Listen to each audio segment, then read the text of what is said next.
allons rendre sa grandeur aux États-Unis. Mesdames et messieurs, le prochain président des États-Unis, Donald Trump. Cet homme très controversé est le 45e président des États-Unis. Le pire scénario pour plus de la moitié de la population américaine. La majorité silencieuse est de retour. Nous allons reprendre ce pays. Il faut dire que Donald Trump n'a pas vraiment le CV idéal. À la fois menteur et provocateur. C'est un système truqué, les amis. Un système truqué. Trump reprend finalement, sans le savoir, ce que Jean-Marie Le Pen disait en France. Je dis tout haut ce que chacun pense tout bas.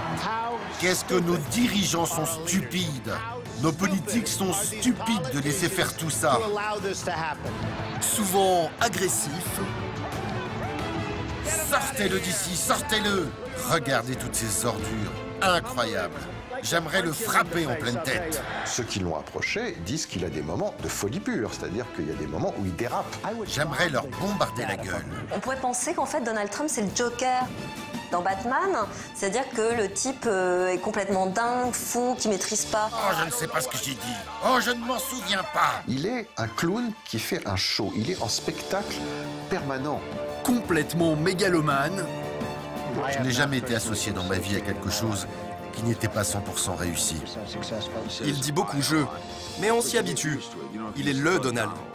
Je serai le meilleur président créateur d'emplois que Dieu n'ait jamais créé, je vous l'assure. Ouvertement raciste et islamophobe. Donald Trump appelle à l'arrêt total et complet de l'entrée des musulmans aux États-Unis jusqu'à ce que nos dirigeants arrivent à comprendre quel est ce bordel. Quand le Mexique nous envoie ses immigrés, il n'envoie pas les meilleurs d'entre eux. Ils apportent de la drogue, le crime, ce sont des violeurs. Il est même misogyne. Vous appelez les femmes que vous n'aimez pas les grosses truies, chiennes, limaces et autres animaux dégoûtants. Quand t'es une star, tu peux les attraper par la chatte. Pas vraiment le profil respectable du politicien traditionnel. Pourtant, contre toute attente, malgré le rejet massif qu'il inspire, Donald Trump réussit à déjouer tous les pronostics. Le soir du vote, devant leur écran de télévision, des millions d'Américains et une partie du monde assistent abasourdis à sa victoire. Bonsoir à tous, il est le nouvel homme fort de l'Amérique, Donald John Trump, 70 ans, nouveau président des États-Unis. C'est un saut dans l'inconnu pour le pays et pour le monde. Édition spéciale ce soir. Mais comment ça a pu arriver? On dirait la fin du monde. L'Amérique pleure ce soir. Tout le monde pleure. Tout le monde est en colère. C'est la fin de leur monde. Ce résultat inattendu prend tout le monde de court. C'est le choc. Face à sa rivale, Hillary Clinton, personne ne l'a vu venir, pas même les spécialistes. C'était là depuis longtemps et on n'a pas voulu l'entendre. On n'a pas voulu le voir. Je tiens à le dire. Au fait, vous êtes réveillés. Ce n'est pas un horrible cauchemar. C'est votre vie maintenant. C'est notre élection. C'est notre pays. Dans la rue, des milliers de personnes manifestent pour montrer leur fureur.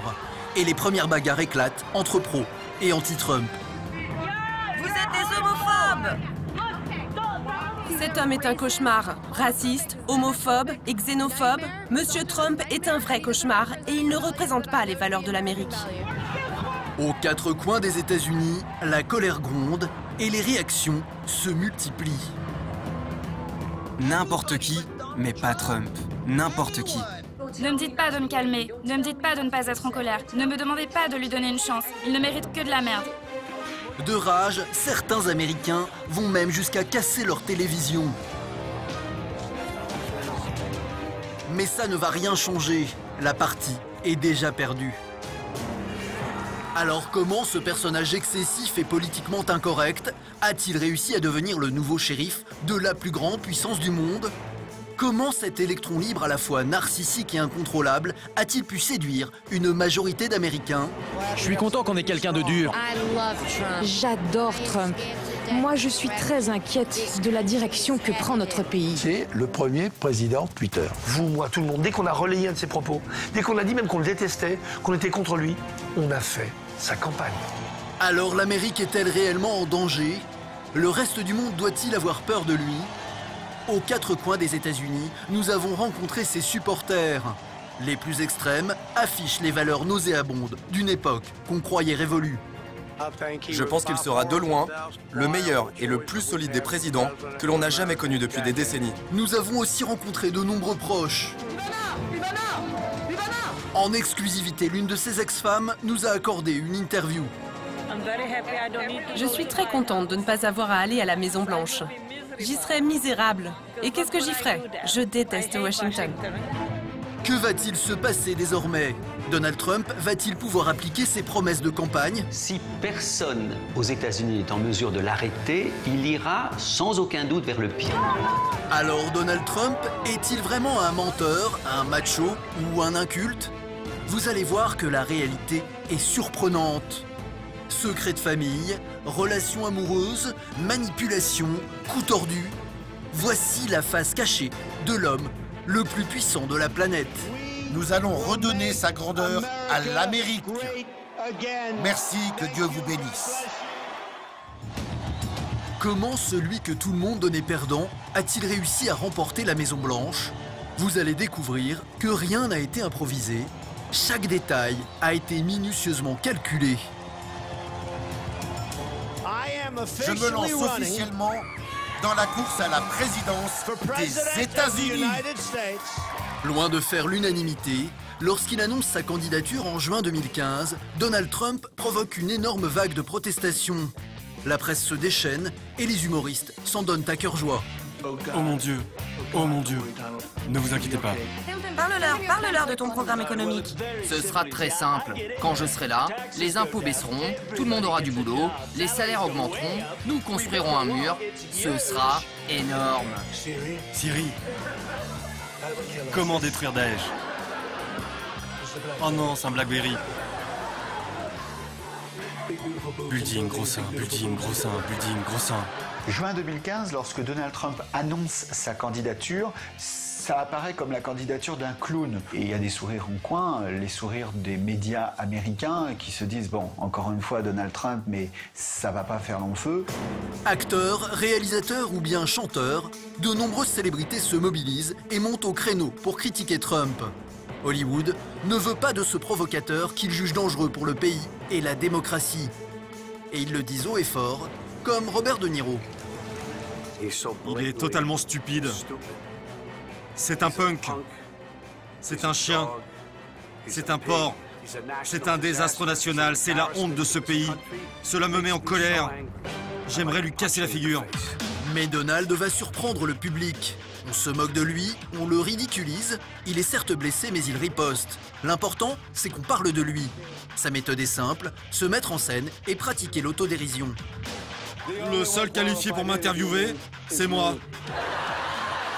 Que pensez-vous de cette caricature? Vous avez un message pour lui? Je pense que je suis un bien meilleur gars que celui qu'il décrit. Il décrit un homme sale et méchant. Je ne suis pas cela. Quand les gens l'attaquent, il n'est pas habitué. Personne n'a jamais attaqué Donald Trump. Vous savez, Donald Trump est idolâtré. Les gens le respectent. Il se sent profondément insulté par les gens quand ils l'attaquent.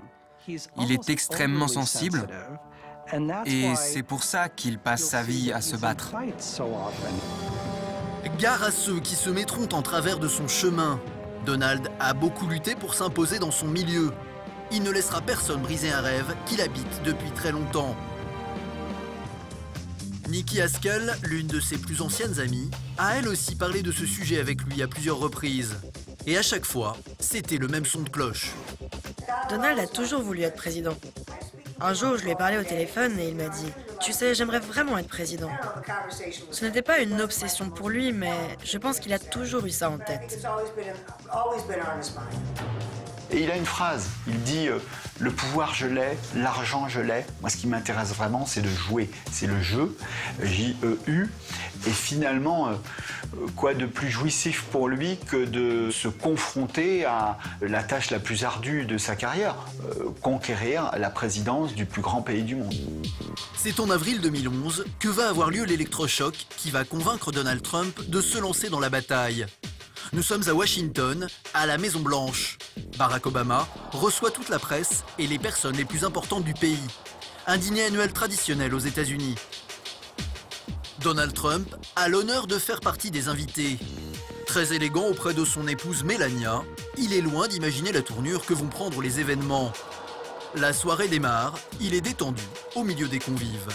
Quand Seth Meyers prend la parole, c'est le célèbre présentateur du Late Night, une émission suivie chaque soir par des millions d'Américains. Il va se moquer ouvertement de lui. Donald Trump passe souvent sur la chaîne de TV qui a un nom de renard. C'est ironique, car il a un renard sur la tête. Il était blessé, énervé. Il a vraiment compris que les gens se moquaient de lui et ne riaient pas avec lui. Donald encaisse. Il a l'habitude d'être moqué par les humoristes. Mais à ce moment-là, il ignore encore que le président des États-Unis en personne va en remettre une couche. Cette fois-ci, beaucoup plus violente. On peut dire ce qu'on veut sur M. Trump. En tout cas, il apporterait du changement à la Maison-Blanche. Si ce soir-là, Barack Obama choisit Donald Trump comme tête de Turc, ce n'est pas par hasard. Politiquement opposés, les deux hommes ne se font jamais de cadeaux. Et cette fois, le président tient sa revanche. Car quelques mois plus tôt, Donald Trump s'était emparé d'une rumeur qui circulait sur Internet pour tenter de le déstabiliser. Le milliardaire accusait alors publiquement le président métis de ne pas être né sur le territoire américain. Si tel était le cas, ce serait une grave violation de la Constitution. Vous n'êtes pas autorisé à être président si vous n'êtes pas né dans ce pays. Il y a un doute concernant son lieu de naissance. S'il n'était pas né dans ce pays, ce serait l'un des plus gros scandales de tous les temps. Barack Obama devra carrément publier son acte de naissance pour faire taire ces rumeurs au relent nauséabond. Alors ce soir-là, il en profite pour se venger. Le Donald n'a jamais été aussi heureux, aussi fier, qu'on ait pu faire la lumière sur cet acte de naissance. Maintenant, il peut enfin se concentrer sur les choses qui comptent. Comme, a-t-on vraiment marché sur la Lune? Que s'est-il passé à Roswell? Et où sont passés Biggie et Tupac? Humilié, Trump commente l'incident quelques jours plus tard sur un plateau de télévision. Mais comme toujours, il ne lâche rien et réinterprète l'histoire à son avantage. Le milliardaire prétend même avoir aimé être la cible du président. J'étais le centre d'attention toute la soirée. C'était fou, j'ai adoré. Vous avez adoré? Ça ne s'est vraiment pas vu. Je pense que Trump a été choqué, sur le moment. Mais en même temps, le connaissant, il doit en être fier. Le président des États-Unis parle de lui. On entend, quand on voit les images, Donald Trump se dire eh bien, j'aurai ma revanche, je ne vais pas laisser passer ça. L'humiliation publique que le président américain m'inflige va nourrir mon sentiment de revanche. L'idée qu'Obama ne le respecte pas est devenue sa motivation pour se présenter aux élections. Je pense qu'il a gardé cette idée brûlante à l'intérieur de lui-même comme un feu ardent. Cette fois, Donald tient peut-être l'occasion de prendre sa revanche. 4 ans plus tard, plus déterminé que jamais, il annonce sa candidature à la présidence de la plus grande puissance du monde. Je serai le meilleur président créateur d'emplois que Dieu n'ait jamais créé, je vous le dis. Je pense qu'il a commencé la course avec quelques doutes, mais très vite, il s'est dit qu'il allait gagner. Ce que Donald Trump veut, Donald Trump l'obtient. Et rien ne l'arrêtera tant qu'il ne sera pas assis dans le bureau ovale. 1600 Pennsylvania Avenue. D'emblée, les coups pleuvent. Les républicains le rejettent, son propre camp est contre lui. Mais Trump ne recule pas. À chaque fois, il va entrer sur les plateaux télé comme sur un ring de boxe et employer les méthodes qui ont fait sa fortune pendant des années. Je ne l'ai jamais attaqué sur son look. Pourtant, croyez-moi, il y a de la matière. Quand Donald a une cible, il ne la lâche jamais, peu importe les conséquences. Les républicains, de toute façon, ne voulaient pas de Trump. Donc ils se laissaient tous payer, comme on dit. Il arrive sur le plateau et il balance. Une balle à l'un, une balle à l'autre. Et les autres sont déstabilisés. Quand Trump se lance dans quelque chose, il y va pour gagner. Cette approche peut très bien réussir, mais elle peut aussi causer des dégâts sérieux. Face à lui, 10 candidats chevronnés, des ténors du camp républicain. Marco Rubio, sénateur de Floride, Ted Cruz, sénateur du Texas, ou encore Jeb Bush, le frère de l'ex-président. À chaque débat, Donald ment, attaque sur le physique, insulte ou ramène sa réussite personnelle sur le devant de la scène. Rien ne l'arrête. Il n'a qu'un objectif, occuper le terrain et déstabiliser ses adversaires, comme ici, avec Marco Rubio. Rubio, prêt? Ce n'est pas un bon joueur de poker. Parce qu'à chaque fois qu'il est sous pression, il se met à suer comme un porc. Ses sondages se sont effondrés. C'est pour ça qu'il est tout au bout là-bas. Il est devenu vilain. On se rappelle de ces joutes hallucinantes où il appuyait que sur les points faibles de ses candidats. Il les a tous broyés. Il sent le sang et il sent la faiblesse. J'ai vu très peu de gens comme lui. Il est au sommet de la chaîne alimentaire. Donald ne fait pas de prisonniers. Il exécute. Il a le don de cerner les gens au premier coup d'œil. Par exemple, ce gars est un perdant. Nous avons des losers, des personnes qui ne valent pas un coup. Il va vous faire tomber, et il va faire avec ses mots. Il va vous trancher avec ses mots comme avec un couteau, et pareil avec son langage corporel. Débat après débat, Donald martèle son discours à l'aide de sa gestuelle parfaitement rodée. Il tranche par son agressivité et son débit, et surtout, il apparaît beaucoup plus dynamique que ses concurrents. Une seconde. Non, vous ne pouvez pas prendre. Oh, il y a plein d'énergie ce soir, j'adore ça. Non. C'est ce qui va se passer, que vous le vouliez ou non. Une campagne, c'est ça, c'est ce rectangle-là. 70% de ce que l'on retient, c'est le faciès. Et lui, il n'a pas arrêté de s'en servir avec sa houppette, avec ses yeux, avec son menton, etc. 15%, la gestuelle. Et le dit ne compte que pour 15%. Donc lui, il avait déjà un avantage de 85% sur son adversaire. Et ça a pesé tout au long de la campagne. Vous me parlez de cet homme et c'est lui qu'on va avoir pour président? C'est l'homme qui a hérité de 200 millions de dollars qui dit ça? Je le bats à plat de couture dans les sondages. Mais vous ne battez pas Hillary. Vous ne battez pas Hillary. Écoute, si je n'arrive pas à te battre, je préfère encore me faire tuer. Il a été élu sur ses gesticulations, sur ses cris, sur ses jaculations de toutes sortes. L'électeur américain n'avait pas besoin d'écouter, il avait besoin d'abord de voir. Donald a un avantage de taille sur ses adversaires. Ce n'est peut-être pas un homme politique, en revanche, c'est une vraie bête de scène. Il connaît mieux que personne les plateaux de télévision, grâce à une émission de télé-réalité, The Apprentice. Il en est la vedette depuis 12 ans. Le concept, 18 candidats s'affrontent pour montrer leur qualité de businessman. Arbitre implacable, Donald Trump vire les perdants, les uns après les autres. Tu es viré. Le programme a fait de lui une star très populaire aux États-Unis.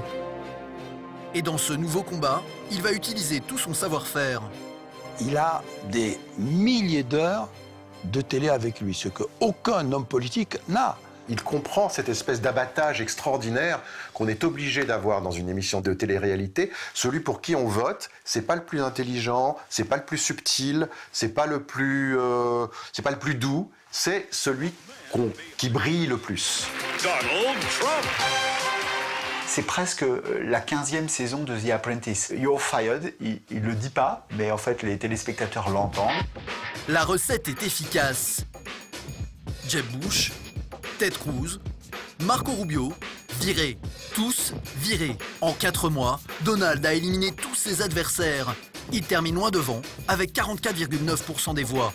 Donald Trump aura réussi à attirer tous les candidats dans la boue, comme il a attiré tous les candidats sur son propre terrain. Et finalement, aucun des candidats n'a réussi à résoudre l'équation. Le problème posé par Donald Trump, un journaliste américain avait comparé ça à un prof face à un élève agité. Ne pas faire attention à lui, il continue à amuser la classe. Faire attention à lui devient le centre de l'attention. Finalement, il n'y a presque rien à faire. Trump. Implacable, la méthode choque néanmoins une grande partie de l'opinion publique. Les médias tentent de le démasquer et de montrer la supercherie. Mais là encore, Donald Trump a la parade. Les journalistes sont contre lui, alors il va se passer d'eux. Il utilise Internet et les réseaux sociaux pour communiquer en direct avec le peuple américain. Pendant que le monde s'écroule et ne sait plus comment faire, notamment avec Daesh, Notre président se soucie du réchauffement climatique. C'est ridicule. Il tweet à 2 h du matin. Je pense qu'il a parfaitement compris comment se servir des réseaux sociaux. Il a su remettre les médias à leur place. Il a squeezé les médias. Il les a sortis du jeu. C'est le premier président Twitter. Autrement dit, il a réduit la communication à ce qu'elle est devenue, 14 mots, et à ce qu'elle est vraiment une communication face-to-face, en direct, avec toi, je te parle. Vous, moi, tout le monde, dès qu'on a relayé un de ses propos, dès qu'on a dit même qu'on le détestait, qu'on était contre lui, on a fait sa campagne. Ces déclarations choc vont faire mouche. Et petit à petit, ces tweets sulfureux se retrouvent à la une des médias. Je pense qu'il change les débats politiques. Pas juste pour maintenant, mais aussi pour le futur. Il a créé un modèle que les autres candidats à la présidentielle vont devoir suivre. Et maintenant, qui a un problème? Est-ce Donald Trump, qui est maître du jeu? Ou tous les autres, qui cherchent encore les règles? Merci beaucoup, merci. L'homme d'affaires a toujours su faire parler de lui. Il retourne la situation et finit par imposer sa loi. Voici les règles du débat selon Donald Trump. Règle numéro 1, ne parlez pas trop. Assis. Assis. Assis. Règle numéro 2, restez toujours dans le vif du sujet, parce que Donald essaiera toujours de prendre le dessus. Certaines recherches montrent qu'il y a... Allez, essayez de le dire. Essayez de le dire. Je ne sais pas si vous allez diffuser ça parce que vous ne savez pas de quoi vous parlez, mais essayez. Je pense que Donald Trump sait exactement comment faire parler de lui. Il insulte les médias et ils en redemandent. Ils veulent encore plus l'interviewer, plus le faire passer à la télé. Est-ce que vous connaissez une phrase de Trump qui n'a pas été reprise dans tous les médias? Ça choquait, ça provoquait, mais c'était à dessein. C'est pour créer cette différence, pour exister. Et oui, il voulait que les gens disent, mais qu'est-ce que c'est que ce pantin? Oui, il voulait que les gens disent, mais comment est-ce que les Américains peuvent... C'est pas possible, c'est un cauchemar, ils peuvent pas élire un mec pareil. C'était ce qu'ils voulaient. Le monde entier aujourd'hui parle de Trump. Trump est aujourd'hui un des personnages les plus connus au monde. C'est ce qu'il voulait. Génie de la communication, Trump va appliquer la même méthode jusqu'à l'épreuve finale. Juillet 2016, Donald Trump vient d'être investi par le Parti républicain. Il est désormais leur candidat officiel. Sa nouvelle adversaire s'appelle Hillary Clinton. C'est la favorite. Tous les sondages la donnent déjà gagnante. Mais il en faut beaucoup plus pour faire peur à Donald Trump. Il est sûr de lui et plus fort que jamais. La majorité silencieuse est de retour. Nous allons reprendre ce pays. Nous allons rendre sa grandeur à l'Amérique. Rien ne nous arrêtera pour que l'on gagne à nouveau. Face à la candidate démocrate, il va utiliser toutes les ruses possibles et imaginables. Et rapidement, les débats tournent au match de boxe. Premier round, la candidate démocrate l'accuse de ne pas publier sa déclaration d'impôt. Il contre-attaque. Hillary Clinton a mis la défense nationale en danger en utilisant une adresse mail privée non sécurisée pour envoyer des documents top secrets. Donald s'engouffre dans la brèche. Je rendrai publique ma déclaration d'impôt contre l'avis de mes avocats le jour où elle publiera les 33 000 mails compromettants qu'elle a effacés. Le jour où elle les publiera, je le ferai. La campagne est d'une violence sans précédent. Trump est attaqué tous azimuts, sur ses faillites, sur ses propos racistes, sur son manque d'expérience, mais rien n'y fait. Il semble inoxydable et à chaque fois, il riposte. Je suis d'accord, elle a de l'expérience, mais une mauvaise expérience. Et ce pays ne peut pas se permettre encore 4 ans avec ce type de gouvernance. Hillary sent le vent tourner, alors pour redorer son image, elle s'affiche aux côtés des plus grandes stars. Grossière erreur, car Trump passe justement son temps à fustiger les élites et l'establishment. Trump, il disait bah oui, mais moi j'ai le peuple derrière moi. Et il avait raison. C'est pas 2 chanteuses, c'est pas 3 acteurs qui vont faire en sorte que le pays les suive. C'est plus compliqué que ça. À l'approche de l'élection, Donald remonte dans les sondages. Hillary joue alors son va-tout. Elle ressort une vieille histoire de propos sexistes tenus par Trump 10 ans auparavant, lors de l'enregistrement de cette émission de télévision. En coulisses, il parle des femmes de manière crue, mais il ne sait pas que tout est enregistré. Quand vous êtes une star, les femmes vous laissent tout faire. Vous pouvez même les attraper par la chatte. Deuxième grosse erreur. Trump va s'en prendre à son mari. Concernant Bill Clinton, moi ce sont des mots, lui des actes. Ce qu'il a fait aux femmes, il n'y a jamais eu de toute l'histoire de la politique quelqu'un d'aussi abusif avec les femmes. La campagne vole très bas. Donald a l'habitude, mais Hillary, elle, n'en sort pas grandie. En face de lui, il avait la candidate rêvée. Et il savait que la candidate en face, Hillary Clinton, allait, parce que c'est une femme en plus, et c'est normal, moi je me mets à sa place. On ne peut pas laisser passer un truc pareil. Grab them by the pussy, is it the way you deal with women? Bien sûr que c'était légitime qu'elle le dise, mais elle a oublié qu'elle était en campagne. Elle a oublié que son mari, c'est Bill Clinton. Elle a oublié que son mari, peut-être, faisait bien pire que ce que disait Trump. Et qu'elle lui avait pardonné. Voilà comment, quand on fait cette équation, on en arrive à Trump au-dessus et Clinton en dessous. Résultat, le 8 novembre 2016, c'est l'onde de choc. Donald Trump est élu président des États-Unis, à la surprise générale. Je suis très impatient d'être votre président. Après avoir été moqué, critiqué, insulté, Donald Trump peut désormais savourer sa victoire. Mais ce résultat inattendu inquiète une partie de l'Amérique. Car Donald Trump n'est pas un président comme les autres. Pendant toute sa campagne, il s'est montré excessif. Colérique, raciste, misogyne, menteur, l'homme est réputé incontrôlable et vous allez voir que la réalité dépasse parfois les plus folles rumeurs. Tout au long de la campagne présidentielle américaine, Donald Trump s'est souvent montré belliqueux. Je vais leur bombarder la gueule. Impatient. Est-ce que... Vous ne savez pas de quoi vous parlez, mais essayez de le dire. Parfois intransigeant. Assis. Assis. Allez-y. Et parfois même franchement énervé. Sortez-le d'ici, faites-le sortir. Impulsif, colérique et caractériel, Donald Trump semble avoir souvent du mal à maîtriser ses nerfs. Avez-vous quelque chose à rajouter? Non, rien à rajouter. Qu'est-ce que vous voulez rajouter? Ceux qui l'ont approché disent qu'il a des moments de folie pure, c'est-à-dire qu'il y a des moments où il dérape complètement, il y a des moments où il perd ses nerfs, parce qu'il est trop atteint dans sa personnalité, et là, ça le rend fou furieux. Et bien souvent, il ne faut pas grand-chose pour faire exploser Donald Trump. Franchement, je pense qu'il se met en colère et agit de cette façon parce qu'il n'a pas beaucoup de patience. Et l'une des choses que le futur président déteste le plus, c'est qu'on le contredise. Vous êtes assez intelligent pour savoir que les mots sont des armes. Assez intelligent? Qu'est-ce que vous voulez dire? Vous êtes assez intelligent pour savoir que les mots sont des armes. Je suis allé dans une grande école de finance. Je suis obligé de le dire puisque vous me dites « vous êtes assez intelligent ». Il s'entoure seulement de gens qui acquiescent à tout ce qu'il dit. Personne ne le contredit. Il n'y a pas de place pour les détracteurs dans l'équipage du navire Trump. La maman de Donald Trump fera d'ailleurs à ce sujet une remarque plutôt étonnante. Je ne pense pas que la vie d'un homme politique lui irait. Parce qu'il est trop habitué à suivre ses propres choix.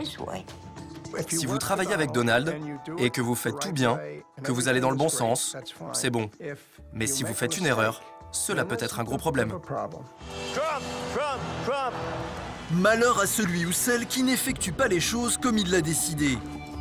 Bernard Goupy en a fait la mère expérience. Ce grand chef cuisinier français a travaillé au domicile de Donald Trump pendant un peu plus de 8 mois et il reste marqué par les colères du milliardaire. Je l'ai vu 2-3 fois arriver en cuisine ou sur des buffets avec un visage agressif contre moi. Malheureusement, c'est Donald Trump. C'est lui, un jour il est bleu, le lendemain il est rouge, vous ne savez pas comment ce qu'il va faire. Imprévisible et lunatique, Trump est capable de s'emporter en une fraction de seconde. Un événement inattendu va d'ailleurs mettre un terme brutal au contrat qui lie les deux hommes. Ce jour-là, Bernard prépare le déjeuner pour Donald et une petite dizaine d'invités. Au menu, une salade César qui va devenir célèbre. Oui, ça c'est la César salade Donald Trump. Problème, l'un des convives n'apprécie pas le fromage qui accompagne la salade. Il le fait remarquer au maître de maison. Furieux, Donald Trump débarque aussitôt en cuisine pour remonter les bretelles de son chef. Puis il arrive comme un fou, plonge la main dans le panier à laitue, et il prend des tomates, il prend des concombres, et puis il prend du fromage, il le balance dessus, et puis il dit, ça c'est de la salade. Alors j'ai dit, ben oui, ben, on en apprend tous les jours. Hein. Bernard sera renvoyé le lendemain matin sans indemnité. Ces 8 mois au service du milliardaire, le chef cuisinier n'est pas prêt de les oublier. Et tous ceux qui ont travaillé pour Donald Trump le disent. Il peut perdre le contrôle, très facilement. Il se fâche, il s'en va, 5 minutes plus tard, il est calme. Toi, tu es toujours en colère. Et si tu lui demandes ce qu'il vient de dire, il ne s'en souvient pas. Un comportement immature qui fait penser à celui d'un enfant. Il y a un propos de Trump qui me semble très juste, c'est lorsqu'il dit qu'il n'a pas grandi, qu'il est toujours l'enfant qu'il était et que si on l'avait rencontré à 7, 8, 9 ans, on aurait vu le même sale gosse qu'il est aujourd'hui. Juste une petite erreur, je crois qu'il a 5-6 ans plutôt. C'est ça son âge, juste avant l'âge de raison. Et c'est vrai que de ce point de vue-là, c'est quelqu'un qui est capable d'être comme les enfants de 5-6 ans, c'est-à-dire absolument intempérant, et considérer que ce qu'il veut, c'est ce qu'il doit obtenir. Comme tous les enfants, Donald ne se censure jamais et il dit les choses avec franchise. Une attitude qui a séduit un grand nombre d'électeurs aux États-Unis, mais qui en a aussi effrayé plus d'un, notamment lorsqu'il aborde les problèmes d'immigration dans son pays. Quand le Mexique nous envoie ses immigrés, ils n'envoient pas les meilleurs. Ils apportent la drogue, le crime, les viols. Bon, et c'est vrai, parmi eux, il y a aussi des gens bien. Alors qu'il n'en est encore qu'au début de sa campagne, cette petite phrase qui stigmatise les Mexicains plonge Donald Trump au cœur du scandale. Loin de calmer le jeu, il enfonce le clou avec une idée folle, construire un mur le long de la frontière mexicaine pour empêcher les migrants de passer. 3141 km de long. Un projet initié par l'ancien président des États-Unis, George W. Bush. Nous construirons le mur. Nous construirons le mur. Donald renchérit peu de temps après. Cette fois-ci, il s'en prend aux musulmans. Je veux la surveillance de certaines mosquées. OK ? Donald Trump appelle à l'arrêt total et complet de l'entrée des musulmans aux États-Unis.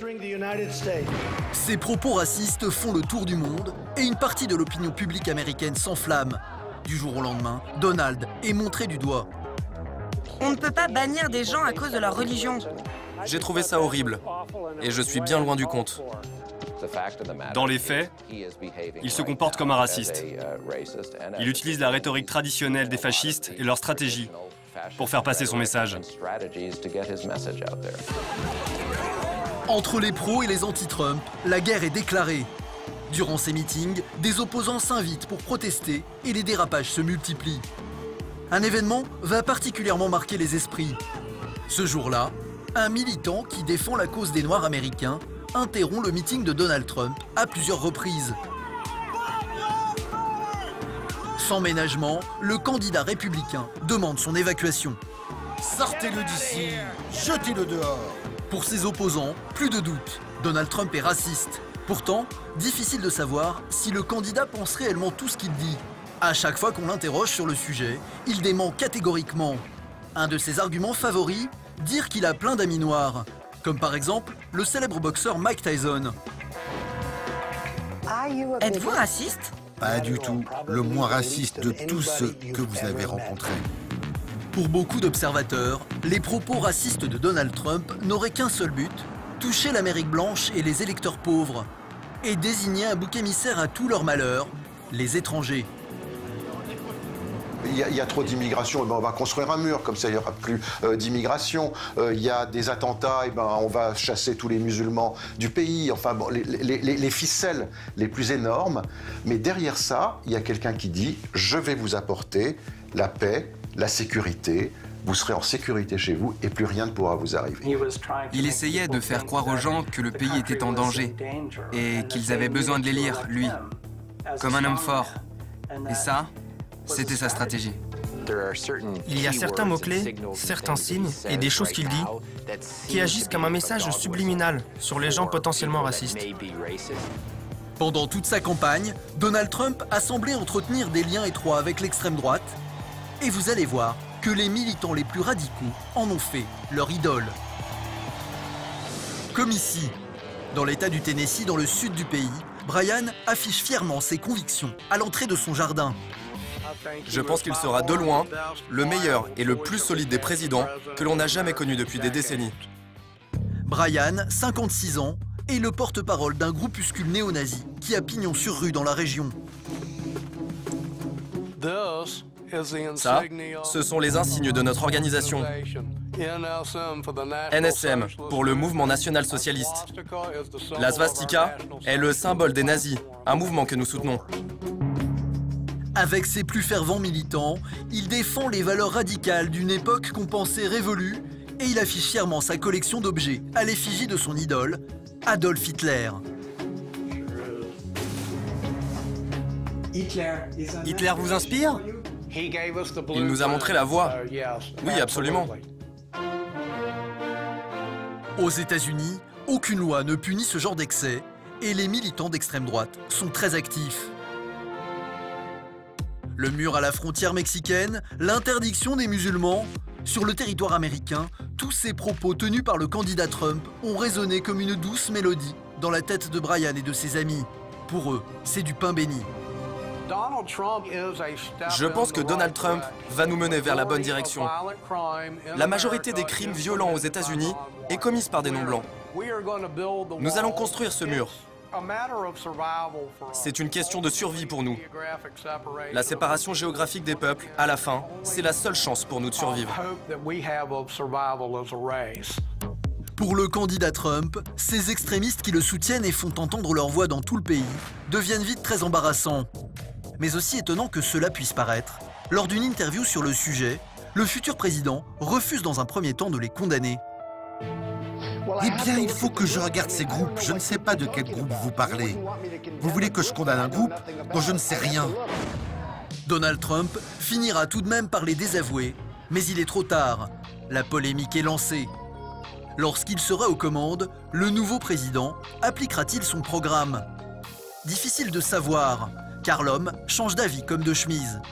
Son élection semble en tout cas avoir libéré la parole raciste aux États-Unis. Ces propos ont contribué à accentuer la fracture entre les différentes communautés ethniques. Ça ne rapproche pas les gens, bien au contraire. Donald Trump n'est peut-être pas raciste, mais il participe à faire monter le racisme aux États-Unis. Divisé, le pays ne l'est pas uniquement sur les questions d'immigration. Donald Trump s'est également mis à dos une partie des femmes américaines, notamment à cause de ses positions radicales sur un sujet très sensible, le droit à l'avortement. Donald Trump envisage carrément de punir les femmes qui y auraient recours. L'avortement doit-il être puni? Je dirais que c'est un problème très sérieux. Est-ce que vous pensez qu'il faut punir l'avortement? Oui ou non? La réponse est qu'il devrait y avoir une certaine forme de punition. Pour les femmes? Oui. Et l'homme qui l'a mise enceinte, est-il responsable devant la loi? Ou est-ce qu'il n'est pas responsable? Ça dépend du feeling, ça dépend des cas. Je dirais non. Le résultat est immédiat. Les féministes du monde entier crient leur colère. Incroyable aux États-Unis. Un futur président remet en cause cette liberté fondamentale acquise il y a plus de 40 ans. Sexiste, machiste, Donald Trump se voit affublé de tous les maux. Il faut dire que le milliardaire a un lourd passif. Ses propos déplacés à l'égard des femmes sont monnaie courante. L'une de ses têtes de turc favorites, Rosie O'Donnell, une célèbre animatrice de télévision outre-Atlantique. Il met ses cheveux comme ça et il fait « Tout le monde mérite une deuxième chance. Une deuxième chance. » Aux États-Unis, la guerre qu'il va livrer avec elle par médias interposés va l'amener à tenir des propos très violents. Elle est bête, elle parle comme un routier. Cette femme est complètement désastreuse. Des insultes qui lui seront régulièrement ressorties pendant la campagne, notamment par la célèbre journaliste Megyn Kelly. Vous appelez les femmes que vous n'aimez pas les grosses truies, chiennes, limaces et autres animaux dégoûtants. Seulement Rosie O'Donnell. Non, c'est faux. Pour info, c'était bien avant Rosie O'Donnell. Oui, c'est vrai. Il a parlé de Rosie O'Donnell, ce qui était malin. Je veux dire, il a parlé de quelqu'un que beaucoup de personnes n'aiment pas. Là encore, Donald Trump assume. Et il va même riposter contre Megyn Kelly, celle qui a osé l'attaquer sur sa misogynie. Elle commence à me poser toutes sortes de questions ridicules. Vous pouvez voir le sang sortant de ses yeux. Le sang sortant de... allez, peu importe. Laissez-moi vous poser une question, monsieur. Vous n'insinuez pas que Megyn Kelly avait ses règles? Bien sûr. Pourquoi je ferais une déclaration comme ça, sinon? Lorsqu'il a été critiqué par Megyn Kelly, l'arbitre du débat, il a commencé à taper en dessous de la ceinture, en l'insultant notamment sur son physique. Je pense que quand une femme avec une forte personnalité s'en prend à lui, Donald Trump ne sait tout simplement pas comment réagir. Les femmes, un des points faibles de Donald Trump. D'ailleurs, lorsqu'il devient officiellement le candidat du Parti républicain, sa nouvelle adversaire Hillary Clinton n'hésite pas à aller le chercher sur le terrain du sexisme. C'est un homme qui a traité les femmes de truies, de limaces et de chiennes. Quelqu'un qui a dit que la grossesse était un inconvénient pour les employeurs. Je n'ai jamais dit Qui a ça. dit que les femmes ne méritaient pas un salaire égal, même si elles travaillaient aussi bien que les hommes. Hillary Clinton ressort les vieux dossiers, comme cette affaire qu'il a opposée à une certaine Alicia Machado. Cette ancienne Miss Univers accuse Trump de l'avoir traité de truie alors qu'il était propriétaire de ce célèbre concours. Il a appelé cette femme Miss Piggy. Ensuite, il l'a traitée de bonne à tout faire parce qu'elle était hispanique. Donald, elle a un nom. Où êtes-vous allé chercher ça? Son nom, Où c'est l'avez-vous Alicia cherché? Machado. Et elle est devenue une citoyenne américaine et elle va voter en novembre. Il me disait t'es moche, t'es grosse. Il jouait tout le temps avec moi en me disant bonjour Miss Piggy, bonjour la Miss Bonne à tout faire. Qu'il les traitait de piggy, c'était pas gentil du tout. En même temps, sur ce cas précis, moi j'ai trouvé que c'était un cas qui était mal choisi parce que le conflit, c'est qu'elle avait grossi, mais en même temps, elle n'était pas comptable, elle était Miss Univers. Quand vous vous présentez pour Miss Univers, vous ne vous présentez pas sur vos qualités intellectuelles, mais sur votre physique. D'ailleurs, la stratégie de la candidate démocrate ne fonctionne pas. Alors, elle l'attaque sur ses propos les plus misogynes, comme cette petite phrase enregistrée lors d'une conversation privée. Quand vous êtes une star, elle vous laisse tout leur faire. Vous pouvez même les attraper par la chatte. Une déclaration qui va l'obliger à présenter des excuses publiques. Une grande première pour Donald Trump. Quiconque me connaît sait que ces mots ne reflètent pas qui je suis. Je l'ai dit, j'avais tort, et je m'excuse. Suite à toutes ces accusations de misogynie, sa femme Melania doit même venir à son secours, comme lors de cette interview. Votre mari est au cœur de la polémique pour avoir fait quelques remarques désobligeantes à propos des femmes. Il a traité Megyn Kelly de bimbo. Est-ce que ça vous a dérangé quand il a dit ça? Je n'ai pas vraiment pensé à ça. Ça ne m'a pas vraiment dérangé, parce que je sais qu'il traite tout le monde de la même manière. Et il est vrai que si l'on regarde les choses de plus près, Trump s'est souvent entouré de femmes, et pas seulement dans sa vie sentimentale. Quand Donald a commencé ses affaires, il y avait des femmes autour de lui. Toutes les secrétaires étaient des femmes, il y avait plein de femmes à des postes importants. Je suis toujours choquée quand ils disent que Donald est négatif envers les femmes. Je l'ai toujours trouvé très positif avec elles. Homme de paradoxe, tout au long de sa vie professionnelle, Donald a nommé des femmes à des postes à responsabilité. À commencer par Barbara Ress, son ancienne chef de chantier, dans les années 80. Je n'étais qu'une jeune femme dans son entreprise et il m'a chargée de la construction d'un incroyable immeuble. Dans les années 80, les femmes étaient au cœur de son entreprise de construction. Il disait qu'en général, les femmes n'étaient pas aussi bonnes que les hommes, mais qu'une femme compétente était meilleure que 10 hommes. Il me voyait comme une tueuse. Ce qui était totalement révolutionnaire à l'époque. Ça ne se faisait pas du tout. Son père était furieux, par exemple. Il lui disait on ne confie pas ce genre de poste à une femme. Précurseur, Trump continue aujourd'hui encore à mettre les femmes en avant dans ses entreprises. Alors Donald, misogyne ou pas misogyne, la vérité est sans doute quelque part entre les deux. Pour moi, un misogyne, c'est quelqu'un qui est misogyne dans les actes. Et alors, on ne comprend pas le décalage entre ses actes et ses paroles. On dirait que quelque part, il se défoule de leur faire tellement confiance en les rabaissant quelque part, en ayant ces trucs qui sont... Mais c'est vraiment des trucs d'adolescents. Donald Trump est colérique et certainement macho, mais ses propos haineux qu'il répète à longueur de temps ne sont peut-être pas aussi involontaires qu'ils en ont l'air. Vous allez voir que derrière toutes ces provocations, derrière toute cette campagne choc, se cache une véritable stratégie pensée et savamment orchestrée. Une implacable machine de guerre. Trump reprend finalement, sans le savoir, ce que Jean-Marie Le Pen disait en France. Je dis tout haut ce que chacun pense tout bas.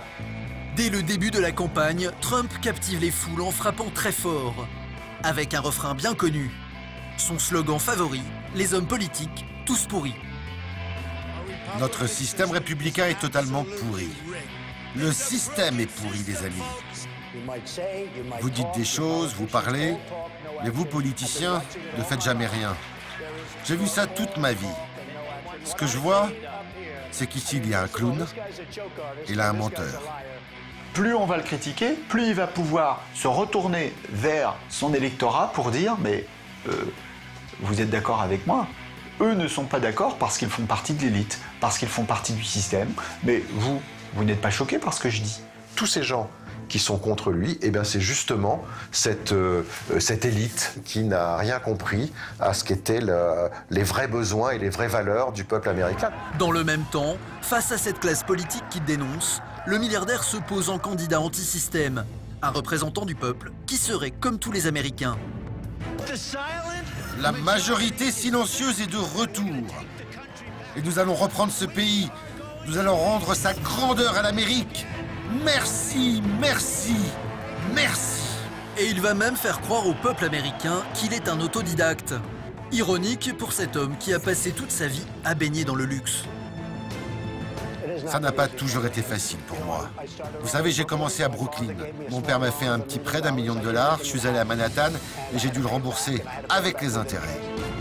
Opposer le peuple à ses dirigeants, montrer du doigt les élites, désigner un ennemi pour mieux régner, une stratégie bien connue qui porte un nom, le populisme. Le populisme, c'est se montrer proche des préoccupations du peuple, quitte à mentir pour approcher ses préoccupations et cacher ses véritables intentions et sa véritable personnalité. Le peuple américain, il a peur, il est terrifié par l'avenir, il a besoin de protection, il a besoin d'un shérif aux larges épaules qui leur promet des lendemains qui chantent, donc il joue ce personnage-là.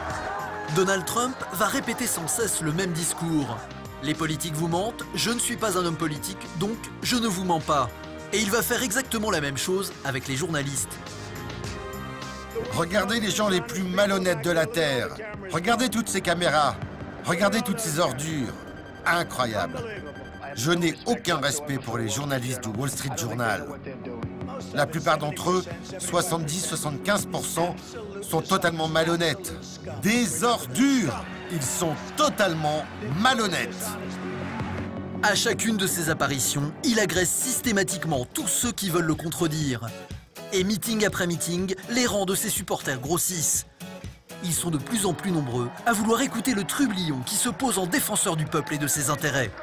Ne sous-estimez pas le pouvoir de la majorité silencieuse. La majorité silencieuse, elle veut sortir, mener une bonne vie et fonder une famille. La stratégie fonctionne. Plus que tous les autres, le businessman touche le cœur de l'Amérique. Et il multiplie les promesses électorales. Présentez votre programme, s'il vous plaît. C'est simple.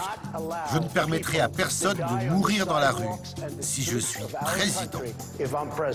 Il est parti de façon empathique des Américains et de leur manque, de leur envie, de leur besoin d'entendre. Et donc il essaie juste de remplir des cases. Et donc au lieu de proposer un discours, il essaie de deviner, en analysant vraiment le public qu'il avait en face de lui, quels étaient les arguments qui feraient mouche. Donc il leur a livré les mots qu'il voulait entendre. Grâce à lui, je ferai fortune demain parce qu'il a su faire fortune. Il va m'apprendre comment il faut faire fortune. Donc c'est ce mec qui m'intéresse et pas l'académisme politique américain qu'on me met en face de lui. Son show est bien ficelé, son plan marketing est parfait et son slogan reste gravé dans tous les esprits. l'Amérique est grande à nouveau. C'est ça qui va faire la différence. Et il y a une anecdote intéressante. Des journalistes demandent à une dame pourquoi vous allez voter pour Donald Trump. Cette dame répond parce qu'il va faire que l'Amérique soit à nouveau un grand pays. Mais comment vous le savez, dit ce journaliste. Cette dame dit, mais c'est très très simple. C'est inscrit sur sa casquette. Make America Great Again. C'était le loin le meilleur slogan de tous les derniers présidents américains. Donald Trump ne s'est pas trompé. Dès les premières semaines, les élites new-yorkaises se moquent de lui. Mais l'Amérique pauvre, elle, veut y croire. Moi, je veux qu'il crée plus d'emplois. J'espère juste que ça va changer. C'est ce que j'aimerais. Quelque chose de frais, de nouveau. Je me suis dit qu'on allait avoir une nouvelle chance dans la vie. Différent des autres, porteur d'espoir, Donald Trump prêche sa bonne parole aux quatre coins des États-Unis. Et ça marche, y compris à New York. Les brioches sont là. Tu peux me faire du café, s'il te plaît? Jean-Jacques est un Français naturalisé américain. Depuis plus de 20 ans, il tient cette petite boulangerie à Brooklyn, tout près de Manhattan. Plus américain que les Américains, il a tout de suite adhéré au discours du milliardaire. Quand Trump est arrivé, Trump il a appelé excusez-moi l'expression, un abruti. Donc ça a choqué les gens, mais ça a réveillé l'Amérique profonde, ça a réveillé tout le monde. Ils se sont tous fait balayer et c'est Trump qui est passé. Parmi les principales préoccupations du boulanger, l'emploi, les impôts et surtout l'immigration. Voilà. L'Amérique est touchée par la crise et le commerçant craint pour son avenir. Alors forcément, les propos chocs de Donald Trump le séduisent. Chaque pays a besoin de se protéger. On a besoin de s'entourer, on a besoin d'être sûr qui vient dans notre pays, pourquoi, où, quand et comment. Ce soir, dans sa petite boulangerie, Jean-Jacques a invité quelques amis new-yorkais. Comme lui, ils appartiennent à la classe moyenne américaine et comme lui, ils partagent le même espoir.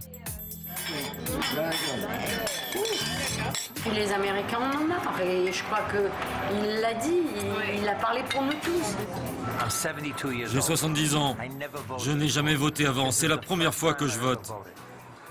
Et j'ai voté parce que je pense qu'il peut faire le job. Idolâtré par une partie de l'Amérique, conspué par l'autre, Donald Trump a utilisé toutes les ruses possibles et imaginables pour parvenir à ses fins. Et il a réussi. Sortez-le d'ici, sortez-le! Mais a-t-il les épaules suffisamment larges pour gouverner la plus grande démocratie du monde? Populiste, misogyne, raciste et colérique, vu comme ça, le portrait dépeint par ses opposants a de quoi faire peur. Alors, qu'en est-il vraiment? Quel est l'homme qui se cache derrière la bête politique? Son enfance? Son business? Son train de vie? Ses relations avec les femmes? Vous allez découvrir les secrets de l'homme le plus puissant du monde.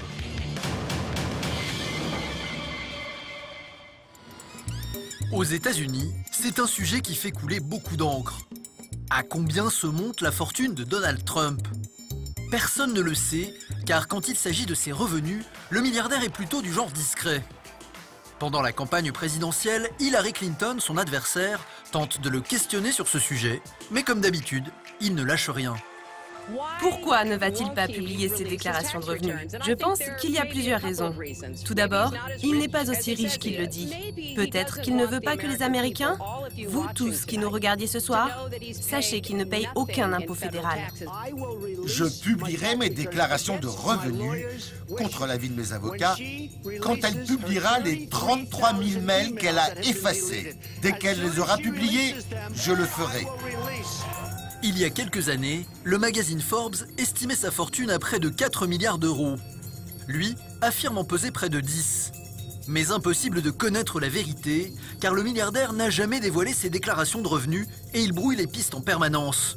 Le mensonge est devenu pour lui une seconde nature. Personne ne sait. Il peut dire qu'il vaut 10 milliards de dollars, mais on ne peut pas savoir, car ces entreprises sont toutes privées. Son business est aussi secret que votre compte bancaire. On ne peut pas savoir s'il est aussi riche qu'il le prétend. Ce qui est sûr, c'est que Donald Trump affiche un train de vie fastueux. Et vous allez voir que ce qu'il aime par-dessus tout, c'est étaler sa richesse. Autre chose que vous aimeriez acheter? J'aimerais vraiment tout acheter si c'était possible. Une part de ma beauté est que je suis très riche. Ils disent que je ne vaux que 9 milliards de dollars. Je suis vraiment très riche. Et au passage, Je ne dis même pas ça par vantardise. Je dis que c'est le genre d'état d'esprit dont vous avez besoin pour le pays. Aux États-Unis, on le compare même à un célèbre personnage de bande dessinée, très riche lui aussi. Donald Duck a un oncle qui s'appelle Picsou. Il est très riche. La seule chose qui l'intéresse, c'est l'argent. Il passe son temps avec des sacs remplis de millions de dollars. C'est une caricature de riche. 1 million, 2 millions, 3 millions, 4 millions. Je pense qu'1 million de dollars, c'est beaucoup d'argent. Non, vous ne le pensez pas. Non, en fait, non. Je n'imagine pas une seule seconde Bill Gates avec des sacs pleins d'argent sur les épaules. Par contre, Donald Trump, je le vois très bien. C'est en Floride, dans le sud des États-Unis, que se trouve l'une de ses plus belles demeures. Située à Palm Beach, un haut lieu de la jet set près de Miami, Mar-a-Lago est un véritable palais de 126 pièces, entouré d'un jardin de 17 hectares, placé sous haute surveillance. Ça s'appelle Mar-a-Lago parce que c'est une propriété qui est entre la mer et les lacs. Grand ami d'Ivana, la première femme de Donald Trump, le célèbre jet-setter Massimo Gargia a passé des week-ends dans cette luxueuse propriété. Il y a côtoyé le couple et assisté à leur faste. J'aime beaucoup le climat de la Floride. C'était énorme, énorme. On s'est perdu. Même les chambres d'habiter, c'était immense, c'était énorme. Très luxueux, extraordinaire. Vous avez besoin de beaucoup de domestiques. À l'époque, Donald Trump y organise de grandes réceptions. Il y reçoit les personnalités les plus puissantes et les plus riches des États-Unis. Ce jour-là, il n'est pas présent. Il a prêté sa luxueuse villa pour un gala de charité. Bonsoir, quelle belle robe. Parmi les personnalités les plus célèbres qui ont défilé dans ces salons, Michael Jackson ou encore Bill Clinton et sa femme Hillary, qui sera plus tard son adversaire pendant les présidentielles. Pour Trump, ces soirées sont avant tout une manière de montrer sa toute-puissance. Et il aime frimer, avec des anecdotes parfois inventées. Il raconte par exemple à ses invités que les faïences de l'une des chambres de Mar-a-Lago ont été dessinées par Walt Disney en personne. C'est faux, mais ça en jette. Tout est une question de taille. Les filles, regardez comme c'est grand. Dans sa tête, être très riche, ça veut dire être très intelligent. C'est exactement ce qu'il disait à ses adversaires. J'ai construit une incroyable entreprise qui vaut des milliards et des milliards de dollars. Je n'ai pas écouté cet homme. Croyez-moi, je n'ai pas à l'écouter. Je pense qu'il croit vraiment que si l'on est pauvre ou si l'on fait partie de la classe moyenne, c'est parce qu'on l'a bien mérité. Ce qui est quand même dingue quand on sait que ses plus grands supporters sont les gens de la classe ouvrière américaine. Pour épater la belle société, Donald n'a pas de limite. Il s'offre ce qu'il y a de mieux. Comme ce yacht construit par un milliardaire saoudien. C'est l'un des bateaux les plus chers du monde. J'ai acheté un bateau à 29 millions de dollars. Et le magazine Forbes n'en a même pas parlé. C'est un bateau extraordinaire, il avait même une clinique dedans, cas d'opération, infirmerie et tout ça. Et là encore, c'est pour la frime. Il n'aime pas être sur les bateaux. C'est juste pour épater la galerie. C'était un bateau qui restait toujours immobile. C'était comme une maison. Il ne bougeait pas parce que lui ne voulait pas voyager. Car contrairement aux apparences, Donald ne profite pas réellement de sa fortune. Tous ces fastes n'ont qu'un seul but, côtoyer et charmer les personnalités influentes du pays pour servir ses affaires. C'est là qu'est sa principale obsession. Nikki Haskell est une amie intime de Donald Trump. C'est l'une des rares personnes à le connaître depuis ses débuts. Souvent à ses côtés lors des soirées mondaines, elle a assisté au petit manège du grand businessman. Donald garde toujours un œil sur la politique. Il parle toujours de politique, il parle de ce qui se passe dans la société. Il ne boit jamais, ne fume pas. Tout ce qu'il fait est toujours pour le business. Il n'aime pas l'opéra, il n'aime pas l'art. Il ne s'intéresse pas à la littérature. Et je ne pense pas qu'il ait lu un livre depuis qu'il a quitté l'école. Même pendant les soirées, il essayait toujours de parler avec des hommes d'affaires, de la banque, de la bourse et tout ça. C'est quelqu'un qui était centré, dirigé à faire de l'argent et à travailler. Les matins, il se réveillait à 6 heures. Et alors, les soirs, il ne voulait pas faire tard. Bourreau de travail, le milliardaire a tout de même un péché mignon, les femmes. Grand séducteur, il aime être entouré de créatures de rêve. Vous allez voir qu'il est capable de beaucoup de choses pour conquérir leur cœur. Donald et les femmes, une grande histoire d'amour ponctuée de rebondissements. Dans votre livre, vous dites que ce qui vous plaît, c'est d'obtenir, pas d'avoir. Cela inclut les femmes? C'est intéressant comme question. Je pense que la chasse est toujours amusante, que ce soit dans les affaires, avec les femmes, avec tout d'ailleurs. C'est un homme. Il aime les femmes. Il aime les jolies femmes et les femmes intelligentes. C'était un bel et attirant jeune homme célibataire. Pourquoi ne sortirait-il pas avec de belles femmes?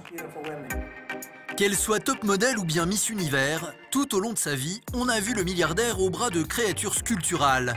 Et comme toujours, Donald se débrouille pour que chacune de ses conquêtes brille à ses côtés. Un bon moyen de faire savoir au monde entier que personne ne peut résister à ses charmes.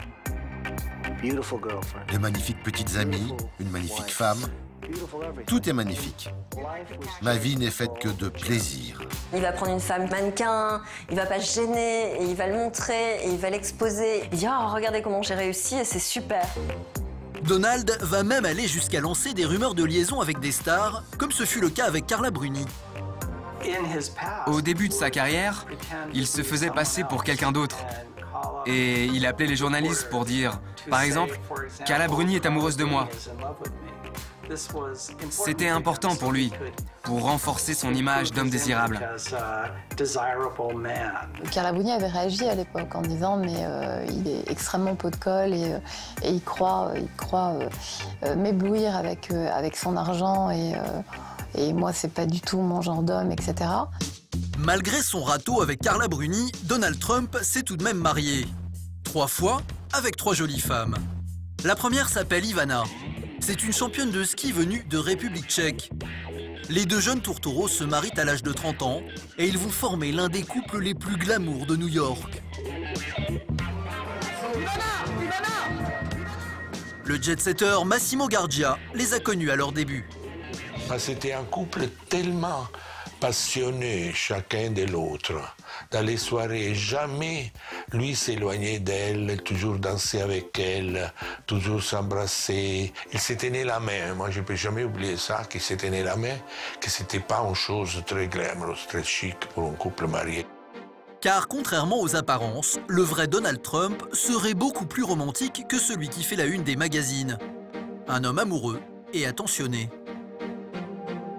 Quand il est avec une femme, il est gentil avec elle. Il est toujours à côté d'elle, c'est pas quelqu'un qui est maladroit ou mal élevé. Avec Ivana, le milliardaire va avoir 3 enfants. Mais l'idylle bascule alors que le couple s'offre des vacances au sport d'hiver. Il était avec lui sur une montagne et déjeunait tête à tête avec lui. Et s'est assise en face une femme très jolie, très belle. Avec eux. Alors Ivana lui a dit « Pourquoi madame vous asseyez ?» Elle a dit « Parce que je suis la maîtresse de votre mari. » Ivana Trump est évidemment très humiliée et lui demande de dégager ce qu'elle fait. Et ça provoque une vraie crise dans le couple. Elle était dévastée parce qu'elle était folle d'amour de lui. Cette maîtresse mystérieuse s'appelle Marla Maples. C'est une actrice de seconde zone qui s'est bâtie une solide réputation de croqueuse de diamants. Marla Maples, c'est une Cendrillon qui va absolument échapper à son milieu, qui débarque à New York avec une obsession d'alpaguer un homme riche et avec très vite l'obsession de Donald Trump. Donc pendant des mois, elle va essayer d'aller à toutes les soirées où elle peut le croiser et il commence une liaison. La jeune femme va parvenir à ses fins. Le couple le plus emblématique des États-Unis est brisé et le divorce prononcé. En contrepartie, le milliardaire verse à son ex-femme plus de 11 millions d'euros. Une jolie somme qui permet à Ivana de mettre de côté sa rancœur. D'ailleurs, aujourd'hui, Ivana est en très bon terme avec son ex-mari. Nous l'avons rencontrée alors qu'elle fêtait son anniversaire. Elle affichait son soutien total au candidat Trump.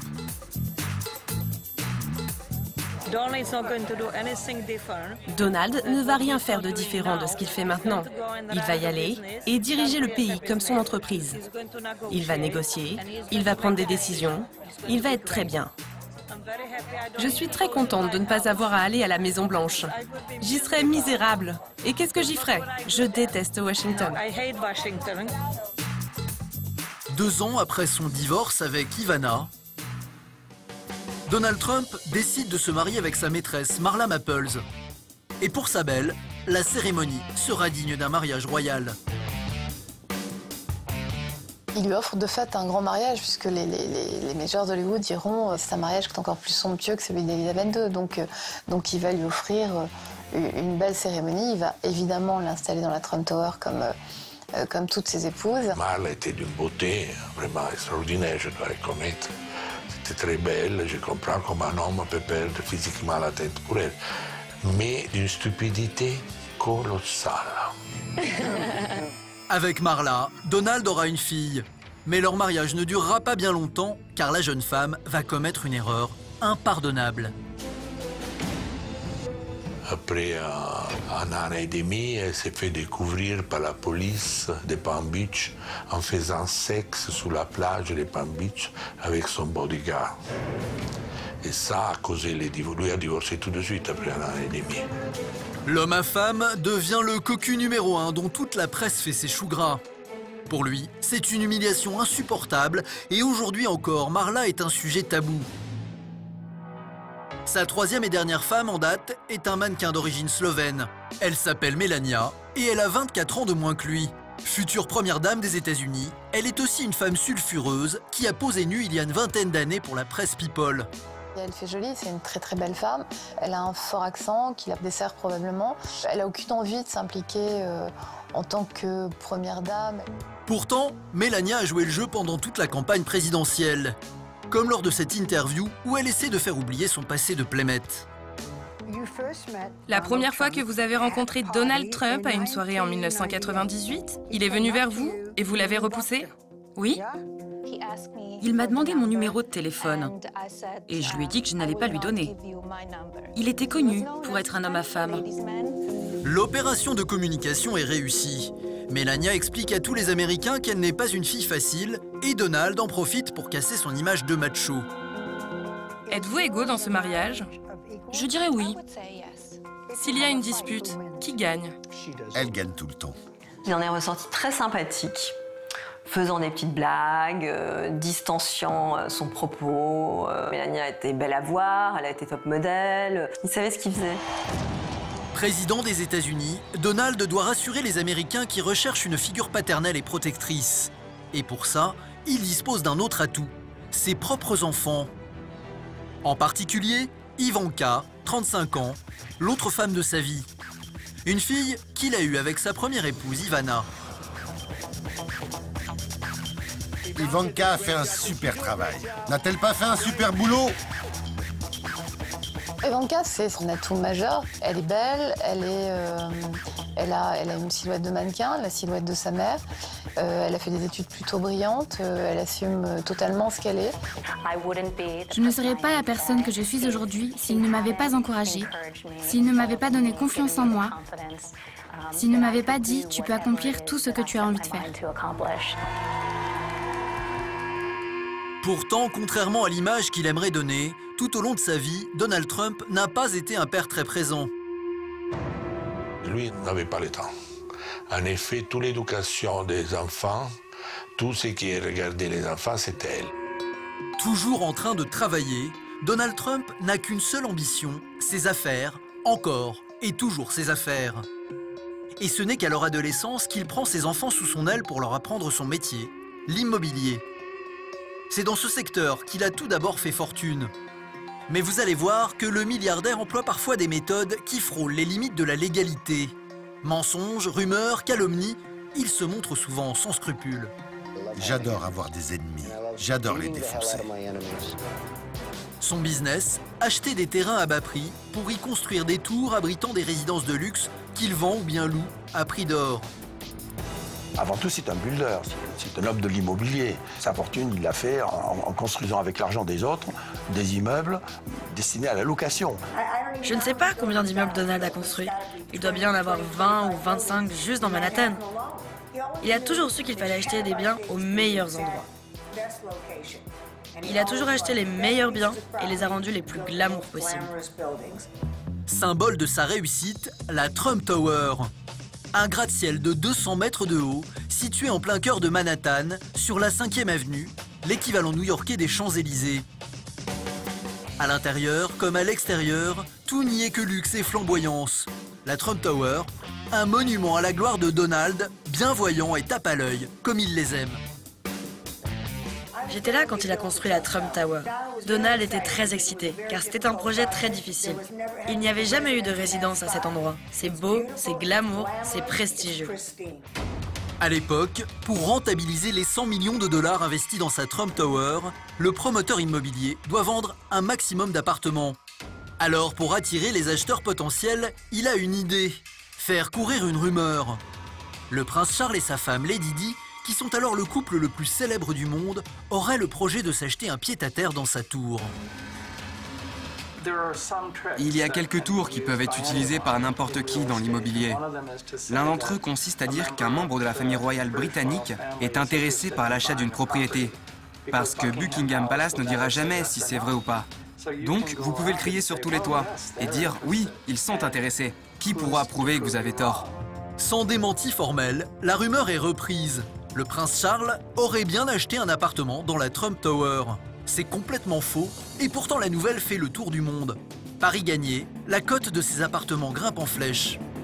Il ment comme un arracheur de dents, mais il ment pour arriver à ses fins. Il faut comprendre la fonction du mensonge chez Trump. Le mensonge, il n'en a pas honte, au contraire, c'est ce qui le renforce, c'est ce qui lui donne le sentiment qu'il est puissant. Plus il ment, plus il est phallique. Plus il ment, plus il nous emmerde. Plus il ment, plus il a le sentiment justement qu'il n'est pas comme les autres et qu'il peut s'aimer encore plus. Trump s'aime en menteur. Donald Trump, un personnage sulfureux qui a plus d'un tour dans son sac pour réussir dans les affaires. Et gare à ceux qui osent se mettre en travers de son chemin. Dans les années 80, Edward Koch, alors maire de New York, va en être la victime. À l'époque, il s'oppose à Donald Trump sur un projet immobilier. Furieux, le milliardaire va alors se lancer dans une campagne de diffamation contre lui. J'adore avoir un homme comme Ed Koch pour ennemi, car je pense que c'est un gros loser.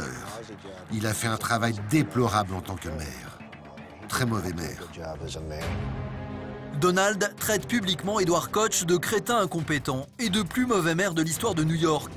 Victime de ses mensonges et autres diffamations, le maire perdra les élections 2 ans plus tard. Requin des affaires, Donald Trump n'a aucun état d'âme. Et ceux qui ont croisé sa route s'en mordent encore les doigts. C'est le cas des habitants d'Atlantic City, une station balnéaire à 3 heures de route de New York. Cet homme n'a pas de cœur. La seule chose qui l'inquiète, c'est son propre sort. Pourtant, au départ, Donald Trump avait de grandes ambitions pour Atlantic City. Il voulait y construire des casinos et des hôtels pour en faire le Las Vegas de la côte est des États-Unis. Bonne chance à tous, travaillez bien. Mais les choses ne vont pas se passer comme prévu. Les clients ne sont pas au rendez-vous et ses affaires ne sont pas rentables. Le milliardaire décide alors de tout liquider, laissant derrière lui des milliers de personnes sans emploi. Si on regarde ce qu'est devenu Atlantic City, on peut vraiment dire que c'est un des destructeurs de la ville. Au bord de la faillite, Donald Trump ne doit son salut qu'à l'aide des banques. Il a réussi à survivre à la faillite parce qu'il était le premier exemple du phénomène trop gros pour échouer. Il a piégé les banques. Il leur devait tellement d'argent qu'il les mettait en danger en ne les remboursant pas. Alors, les banques ont été obligées d'essuyer ses dettes. Même s'il a frôlé la catastrophe à plusieurs reprises, le milliardaire a toujours su rebondir. Et ses méthodes, pas forcément très honnêtes, lui ont permis de bâtir un gigantesque empire. Des hôtels, une compagnie aérienne, des terrains de golf, son loisir préféré. Son appétit est insatiable et il comprend vite qu'il lui manque une corde à son arc pour gagner encore plus d'argent. La célébrité. Il s'achète alors une équipe de football américain. Le résultat est immédiat. Si vous êtes le genre de grand narcissique qu'est Donald Trump, vous recherchez plusieurs moyens d'attirer encore plus l'attention. Avoir une équipe de sport est un bon moyen pour ça. Donald était proche de la quarantaine. Il savait que s'il avait une équipe professionnelle de football, cela élèverait son nom un peu plus. Pour être sur le devant de la scène, il a une deuxième idée de génie. créer des produits à son nom pour faire du patronyme Trump une marque à part entière. Il sort son parfum, sa bouteille de vodka, sa marque d'eau minérale, un jeu de société à son image, et on peut même manger des steaks Trump. Le gars est un produit, quoi, en soi. Il l'assume très bien. C'est un super-héros américain. Avec tout, il a la Batmobile, la Batwoman, enfin, il a toute la panoplie, quoi. Il a formulé dans son esprit cette idée. Si je suis célèbre, le développement de mon business immobilier sera encore plus fort. Si je réussis, je serai encore plus célèbre et j'aurai encore plus d'argent. C'est une sorte de procédé géométrique pour être de plus en plus gros. Et il avait raison à ce propos. Le nom est devenu synonyme de qualité. Déposez-moi ici, merci. La raison pour laquelle tant de gens achètent et paient le prix maximum est qu'ils savent qu'ils auront le meilleur. Aux États-Unis, impossible de passer à côté de son nom, inscrit en gros caractères. Sur ses hôtels, sur ses buildings, ou encore sur sa tour à Manhattan. Donald devient une personnalité incontournable. Même ses avions portent son nom. Ce qu'il veut, c'est avoir un écran publicitaire géant dans le ciel, avec Trump écrit dessus. C'est aussi pour pouvoir atterrir dans un aéroport et que chaque passager qui arrive voit son nom, Trump. La Trump Tower, c'est la Trump Power. C'est un immense pénis planté dans la ville que tout le monde est obligé de venir lécher aujourd'hui, qu'on soit une star de la télévision ou un milliardaire. On vient s'incliner, sinon faire une fellation à la Trump Tower. C'est extraordinaire de voir que Trump a réussi à accomplir son vœu de petit garçon, c'est-à-dire à avoir la plus grande. Le milliardaire profite alors de sa célébrité pour sortir un livre. The Art of the Deal, un manuel pour apprendre comment réussir dans les affaires. Il y vante ses qualités de businessman en se présentant comme un modèle de réussite à l'américaine. L'homme derrière le nom, Donald Trump. On l'invite alors sur les plateaux de télévision pour en faire la promotion. Beau parleur, cabotin, à chaque apparition, il en fait des tonnes. Et ça marche. Le livre devient un best-seller. Trump s'est associé à la réussite. C'est associé eh bien, à celui qui est capable de devenir riche. Lisez Donald Trump et vous verrez comment devenir riche. À cette époque, tout ce qu'il touche se transforme en or. Et il pousse la mégalomanie à son paroxysme en faisant des apparitions dans des publicités, dans des séries télévisées ou dans des longs métrages, souvent dans son propre rôle, comme dans Le Prince de Bel-Air, Sex and the City, ou encore la suite de Maman j'ai raté l'avion. Donald Trump n'a peur de rien et il ose tout. On l'aperçoit même quelques secondes en costume 3 pièces dans un film érotique. L'attention, c'est ce qu'il aime, ce qu'il veut, ce dont il raffole. Il vit pour ça. Ce que je pense de Donald, il aime désespérément s'écouter parler. Bon, alors écoutez, regardez, s'il vous plaît. Excusez-moi, Sam, vous êtes impoli avec les gens, ne le soyez pas avec moi. Il y a plusieurs manières de l'analyser. A-t-il un gros complexe d'infériorité? Est-ce du simple narcissisme? Y a-t-il un traumatisme psychologique? N'importe quel candidat à la présidentielle américaine doit avoir un gros ego. J'en ai rencontré un grand nombre et tous s'aimaient beaucoup. Mais avec Donald Trump, ça va beaucoup plus loin. Dans son cas, on peut parler d'égomaniaque, le pire que j'ai jamais rencontré. Au sommet de son art, le milliardaire va même devenir une superstar aux États-Unis grâce à une émission de télé-réalité dont il va être la vedette pendant plus de 12 ans, The Apprentice. Le principe est simple, 18 candidats s'affrontent au cours d'une série d'épreuves censées montrer leur qualité de businessmen, avec à la clé un job dans l'entreprise de Donald Trump. C'est vraiment ce qui a mis Donald sur le devant de la scène. C'était vraiment une grosse émission de télé très populaire. C'est cette émission qui a propulsé Donald au rang de star. Le programme est un succès colossal. Chaque semaine, les Américains sont des millions scotchés devant leur poste de télévision pour entendre Trump dire cette réplique devenue culte au pays de l'oncle Sam. Tu es viré. C'est une émission très dure. C'est une émission qui ne fait pas de cadeaux. Et où il est constamment là, en train de virer les uns, de virer les autres, de choisir les bons, d'humilier quand il faut humilier, d'avoir la répartie immédiate et d'avoir une sorte d'énergie télévisuelle incroyable. À New York, Randall Pinkett dirige une entreprise de conseil. Ce jeune PDG de 45 ans s'est fait connaître du public américain en remportant la saison 4 de The Apprentice. C'est une aventure qui a changé ma vie. Ça m'a ouvert beaucoup de portes. Ça a lancé ma carrière dans une nouvelle direction très positive. Ça a été une incroyable expérience pour moi. Dans les coulisses de l'émission, Randall Pinkett côtoie le businessman à de nombreuses reprises. Le jeune homme reste intimidé par sa personnalité et par son charisme. Car Donald en impose. Le milliardaire semble avoir un don d'acteur presque inné. Écoute-moi bien, tu es viré. Pour moi, Donald Trump est quelqu'un qui adore être devant une audience et qui aime passer devant les caméras. C'est un showman. Il sait comment faire une bonne émission. Il sait comment jouer devant les foules. Il est bon devant les caméras. Et le public l'aime. Et les caméras l'aiment.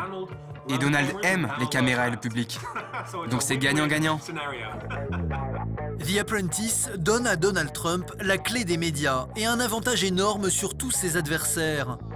Il sait maintenant parfaitement se mettre en scène sous le feu des projecteurs face à un large public. Rien ne nous empêchera de continuer à gagner. L'attitude corporelle de Trump, c'est attirer la lumière, c'est attirer les caméras. Rien que sa coiffure est déjà quelque chose d'extraordinaire. C'est-à-dire que ce blond platine qui est comme un casque sur sa tête, ça attire les regards, ça attire les projecteurs.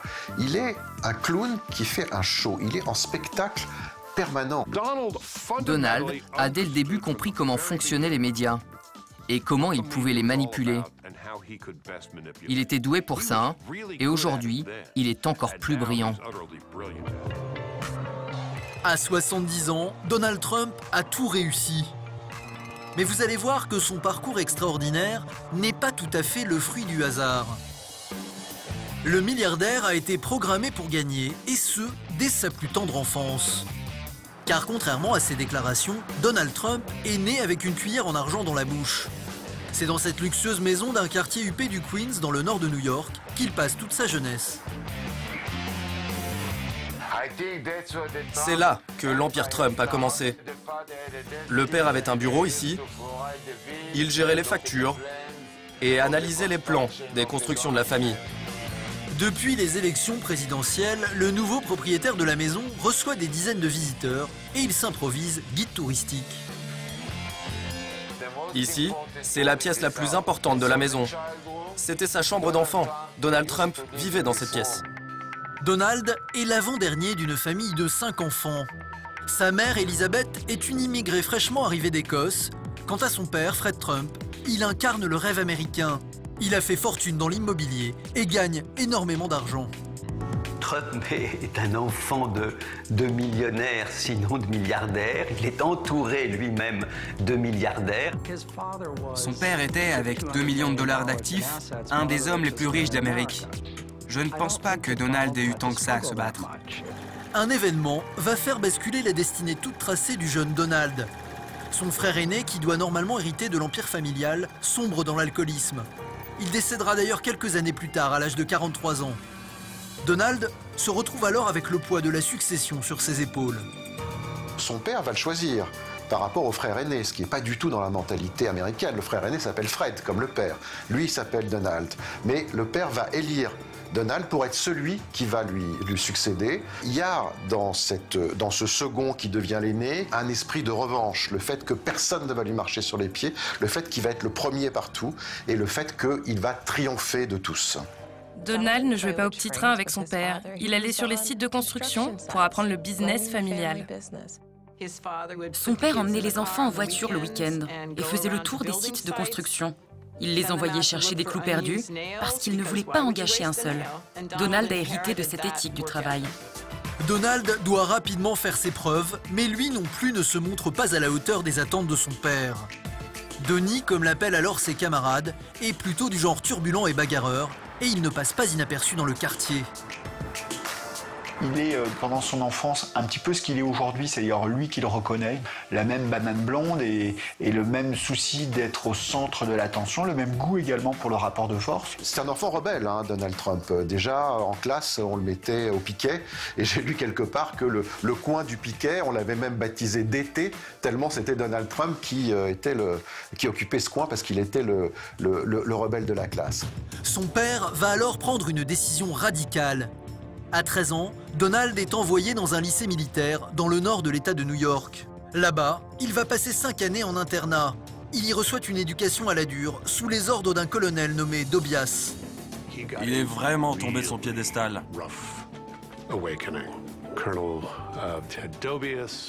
Le colonel Dobias me l'a clairement dit. Quand il a vu Trump entrer dans la salle, il a vu qu'il se prenait pour un empereur romain. Et Dobias, un homme vraiment très dur, l'a remis à sa place. Surtout à propos de ses capacités physiques. Je lui ai botté le cul quand il filait un mauvais coton. Comme je l'ai fait pour tous. Donald a dit, ici c'est comme dans Full Metal Jacket. Dans cet environnement ultra compétitif, Donald Trump apprend à canaliser son agressivité et on lui enseigne la gagne, peu importe le prix. Lorsque l'on pose la question à Donald Trump, est-ce que cette expérience de l'académie militaire a été positive? Il répond oui, ça a été formidable. J'y ai appris à devenir fort, dur. C'est le mot qu'il utilise le plus souvent. Je suis tough, je suis dur, et les autres sont des weak, ils sont des faibles. Gagner n'est pas important, c'est la seule chose qui compte. À 18 ans, Donald Trump ressort de l'académie militaire avec les honneurs et le rang de capitaine des cadets. De retour chez lui, il fait ses débuts dans l'immobilier auprès de son père. Il a alors 22 ans. À l'époque, le patriarche construit des immeubles dans la banlieue de New York et il va lui aussi lui inculquer la rage de vaincre. Son père était un constructeur très connu. Il a construit plein de buildings pour les classes moyennes.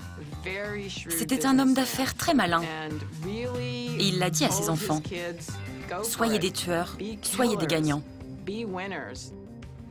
C'est une super journée. C'est la dernière pierre à l'édifice du plus grand gratte-ciel en béton de New York. Donald Trump affirmera plus tard avoir connu des débuts difficiles, mais uniquement pour se donner l'image d'un homme qui s'est fait tout seul. Ça n'a pas toujours été facile pour moi. Vous savez, j'ai commencé à Brooklyn. Mon père m'a fait un petit prêt d'1 million de dollars. Je suis allé à Manhattan et j'ai dû le rembourser avec les intérêts. En réalité, son ascension dans le business semble avoir été beaucoup plus facile qu'il ne le prétend. Avec l'appui de son père, il obtient des prêts bancaires et très vite, il se révèle avoir un remarquable sens des affaires. Son ambition est alors sans limite. Son père se contentait de la banlieue, Donald veut conquérir le prestigieux quartier de Manhattan. Mon père était à Brooklyn et dans le Queens. Il a construit des logements pour les classes moyennes. Moi, je voulais atteindre l'étape supérieure. Je ne savais pas où ça me mènerait, mais je voulais aller plus loin. Il n'arrêtait pas de dire « Papa, tu sais quoi? Ce sont juste des choses ordinaires. Tu devrais aller à Manhattan. C'est là-bas qu'est le vrai business. C'est là que tu devrais être. » Cette lutte pour surpasser son père, je pense que c'est ça qui le mène à l'extrême. Il fait partie de cette deuxième génération de riches. Il voulait bâtir sa propre fortune au nez et à la barbe de ses parents. Le challenge, c'est que les gens investissent des millions de dollars à New York, alors qu'ils pourraient vivre n'importe où, à Houston, Paris ou ailleurs dans le monde. C'est l'histoire d'un mec qui, au lieu de se contenter de vivre dans un bel appartement des beaux quartiers, a préféré vivre comme un prince saoudien. 30 ans plus tard, Donald Trump est à la tête d'une immense fortune et il est maintenant le président de la plus grande puissance du monde. Je suis impatient d'être votre président. Et maintenant que la campagne est terminée, je peux dire que le travail ne fait que commencer. Que va-t-il se passer demain de l'autre côté de l'Atlantique? Quel avenir Donald Trump réserve-t-il à tous ces Américains qui croient tellement en lui? Le businessman à la mèche devenue légendaire parviendra-t-il à redresser les États-Unis ou bien plongera-t-il le pays dans le chaos? On ne peut pas ne pas penser qu'il n'y a pas de danger à ce qu'un homme comme lui soit à la tête d'un pays comme celui-ci, parce qu'on ne sait pas jusqu'à quel point il est capable de faire la différence entre le monde comme une gigantesque télé-réalité avec le monde tel qu'il est réellement dans sa complexité et dans son humanité. Lui, il a l'idée que ce que dit le maître, ce que dit celui qui a le pouvoir, c'est ça la vérité. C'est exactement ce que pensait Staline. Toute la question est de savoir si les États-Unis, avec toutes leurs institutions, sont capables de limiter Donald Trump. Mais lui-même, personnellement, ne se limitera jamais. Moi, je pense qu'il sera un bon président parce qu'il n'a pas le choix. Et comme c'est un winner, comme on dit à l'américaine, comme c'est un mec de challenge, il ne peut pas imaginer sortir en 4 ans avec une image inférieure à celle qu'il a aujourd'hui. C'est pas possible. Le milliardaire a passé sa vie à servir ses intérêts. Sera-t-il capable de se mettre au service des autres? Souvent à l'avant-garde, les États-Unis plongent à nouveau dans l'inconnu, mais cette fois-ci, avec la peur au ventre. Quel autre pays serait crédible que le pays du business pour dire « et si on essayait de diriger un pays comme on dirige une entreprise ?» Ça va réussir ou ça va rater. Mais quel bonheur que l'on ait cette expérience, parce que si jamais ça marche, ça veut dire que la politique va complètement changer de tête. Au final, est-ce que l'élection de Trump n'est pas un signal envoyé en disant voilà, si les politiques ne se réinventent pas, ben voilà, il y aura d'autres Trump dans d'autres pays qui pourront être élus.